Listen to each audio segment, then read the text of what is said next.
बातम्यांचे नवनवीन अपडेट आपल्या मोबाईलवर पाहण्यासाठी प्रतीक्षा एक्सप्रेस न्यूजला सबस्क्राइब करा आणि बेल आयकॉनवर क्लिक करा। मनोज जरांगे पाटील यांच्या आंदोलनाला भाजपचे माजी आमदार प्रशांत परिचारक यांचा पाठिंबा। पंढरपूर मराठा समाजाला ओबीसी मधून आरक्षण मिळावे यासाठी मनोज जरांगे पाटील यांनी आझाद मैदानावर आमरण उपोषण सुरू केले आहे। आज उपोषणाचा चौथा दिवस। पंढरपूरचे माजी आमदार भाजप नेते प्रशांत परिचारक यांच्या पाठिंब्याचे पत्र प्रणव परिचारक यांनी आझाद मैदानावर जाऊन सुपूर्द केले आहे।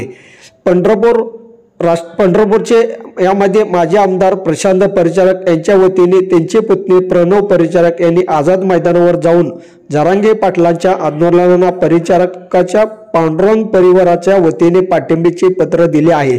तसेच आरक्षण मिळवण्यासाठी सरकार व दरबारी पाठपुरावा करू अशी ग्वाही दिली। यावेळी प्रणव परिचारक यांनी दिले।